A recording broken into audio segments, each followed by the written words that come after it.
Dans le cas du feu des immeubles survenu dimanche le 18 janvier, c'est grâce à l'intervention d'un groupe de citoyens si l'incendie s'est limité qu'à un seul bâtiment.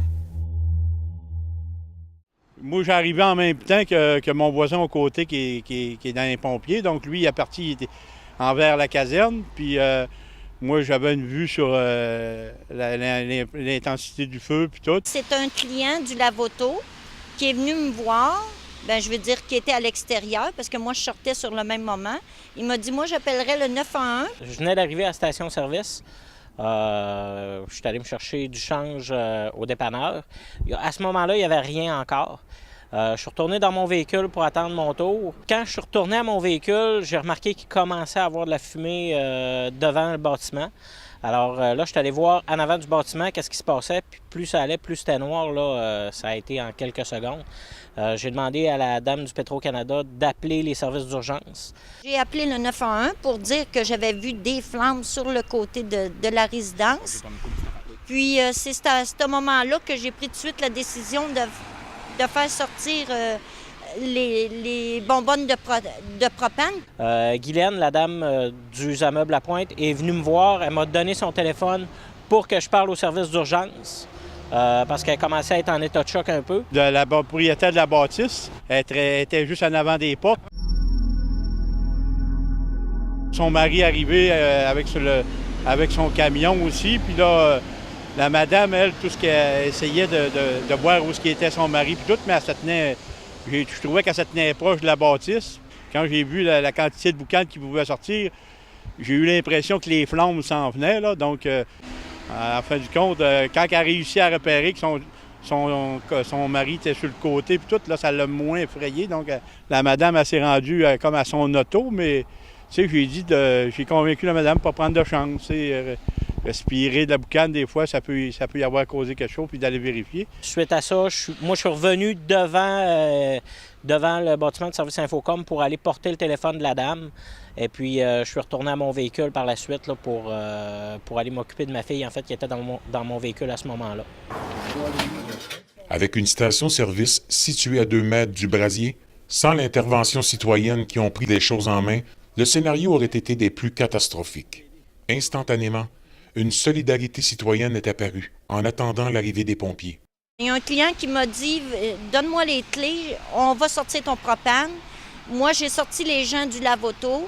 J'ai fermé toutes les pompes, le breaker de pompe. Je suis allée par priorité, même si c'était stressant. S'il n'y avait pas eu les clients, s'il n'y avait pas eu le petit pompier volontaire qui était venu gérer la situation pour vider la cour du pétro et tout ça, je ne sais pas ce que c'est qui serait arrivé, là. Il n'y a pas grand jeu, là, entre les deux bâtisses, là. Fait que le propane, c'était la première affaire que j'ai pensée, mais je pouvais pas tout faire tout seul, là. Puis j'étais à la maison, puis Nicole, ma commis ici, m'a appelé.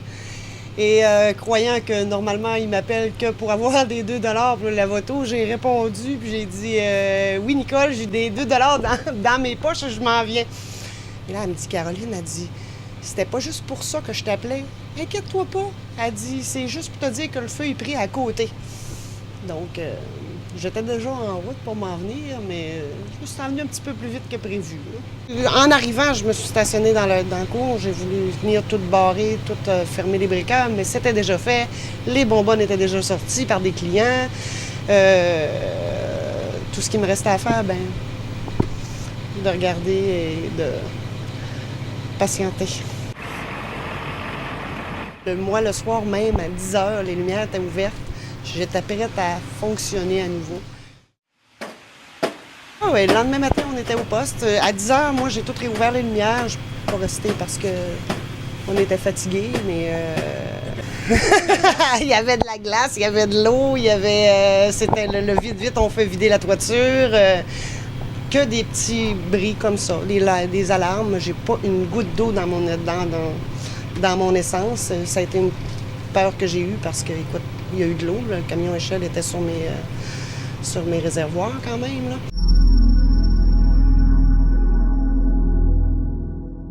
Prêter main forte dans un événement comme celui-ci peut aussi s'avérer dangereux pour un citoyen. Ce qu'il ne faut pas, c'est qu'un citoyen se mette en danger pour aider. Faut pas que tu mettes ta vie en danger pour aider, même s'il y a des bouteilles de propane. Là. S'il y a un risque d'effondrement, s'il y a un risque d'explosion, à partir de là, c'est plus une bonne idée d'enlever les bouteilles de propane. C'est sûr que ça se décide là. Là, ça s'est fait, ça a bien été. Puis c'était au tout début de l'incendie. Je pense qu'il n'y avait pas de risque. Ils ont eu le temps de sortir ça, puis nous autres, ben, ça nous a aidés. On comprend quand on arrive, on est des pompiers volontaires. À Québec, là, un feu comme ça, il y aurait eu 100 pompiers. Ici, on était à peu près entre 40 et 50. C'est toute la différence. Puis même quand les équipes arrivent, le tuyau de 4 pouces, là, le gros tuyau qui va en borne fontaine, il y a des gens qui étaient là qui ont aidé à le tirer. Puis là, écoute, on ne crache pas là-dessus. Là. Mais il ne faut surtout pas que la population se mette en danger pour nous aider. Là. Puis nous autres, on trace une ligne à un moment donné. Quand on dit, là, on trace le périmètre, puis vous sortez du périmètre, il faut que les gens sortent, il faut qu'ils comprennent ça.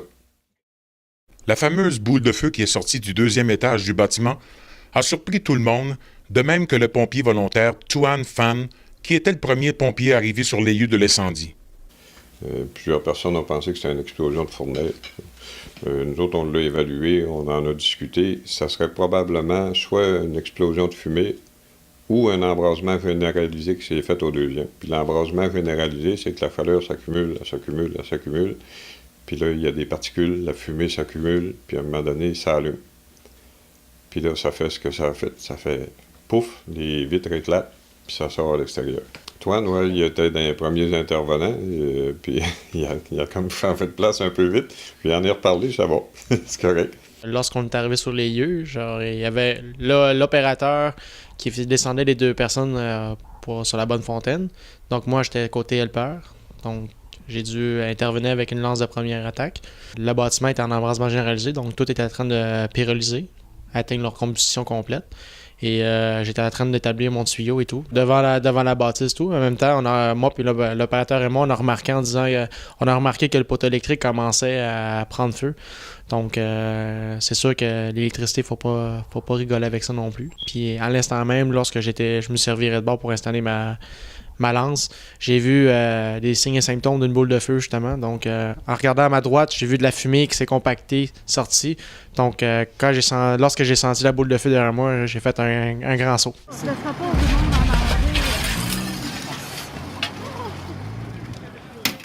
Oui, presque perdu l'équilibre, mais tu sais, quand tu t'en attends pas, des fois, c'est un état que, tu sais, c'est un réflexe, là. C'est comme l'instinct humain qui sort d'entre nous.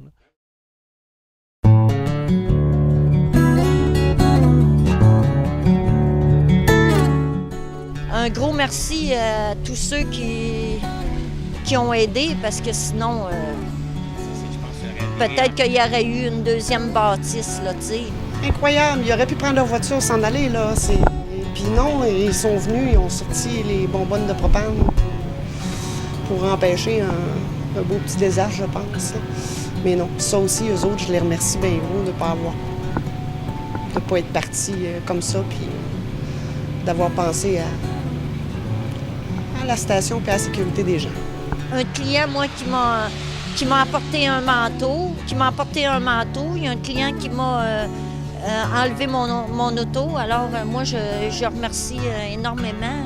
Moi, je leur dis merci beaucoup de nous avoir aidés pour sortir les bouteilles de propane. Puis merci beaucoup à ceux qui ont fait de la circulation, c'est très apprécié. Oui, là, c'est là qu'on s'aperçoit que quand il arrive quelque chose, les gens, ils sont pas mal là.